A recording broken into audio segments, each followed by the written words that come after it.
Hey everyone, it is Gills with the Power Talk here in Provo. K-State falls to BYU 80-65. K-State's 6-game winning streak comes to a close as the Cats kind of come down to earth and really from start to finish just kind of get thoroughly beaten, by the Cougars. And Jerome Tang mentioned it, said that BYU kicked our butts and said that BYU is the more physical, the better, the more assertive team in this game. In K-State, you can't win them all, right? And was it reasonable to expect Kansas State to keep playing the way that it was during that streak?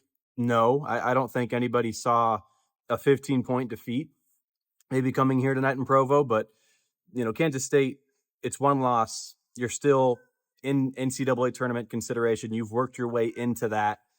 Now the next biggest thing is Utah on Monday. And it's a huge game. Obviously, the next game, no matter when it is, no matter who it is always the most important thing. But, Kansas State's got to steal one on the road now. You lost one.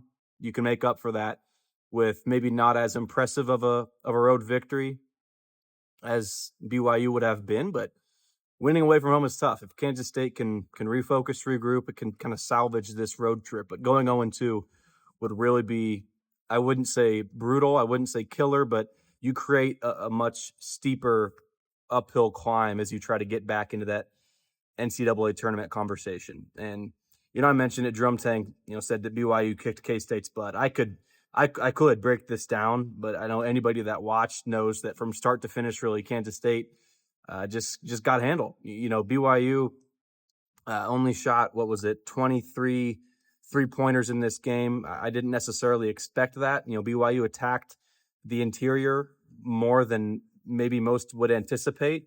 The Cougars had, 40 points in the paint, right? And they just kind of, especially in the first half, BYU just attacked and made K-State uncomfortable, got to the free throw line, asserted, like we said earlier, was very assertive in this game.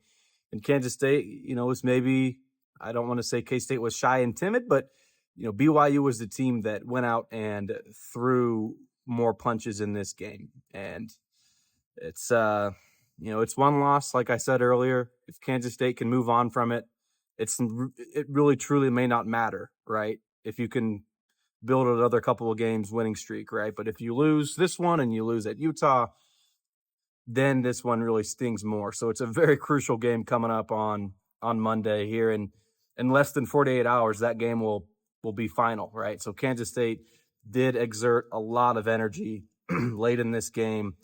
K-State never gave up. To Jerome Tang's credit, he's never going to give up on his team, but K-State was down by 20 points with less than 4 minutes left and continued to press and continue to fight.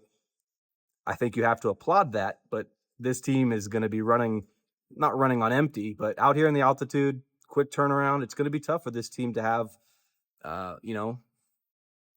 energy, right? It's going to be tough for this team to come out and throw punches. It's going to need probably Moby, CJ. Maybe you see more of Ugo or Castillo in this game against Utah, but K-State gave its, gave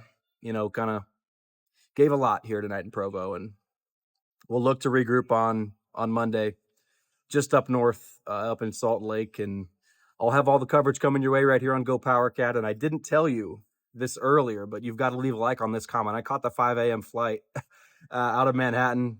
I'm very tired. I got a nap in at the hotel, but it's been a long day, but I'm happy to do it to provide you guys that coverage. And we'll be right back here on Monday. K-State will play Utah and look to build up on another winning streak.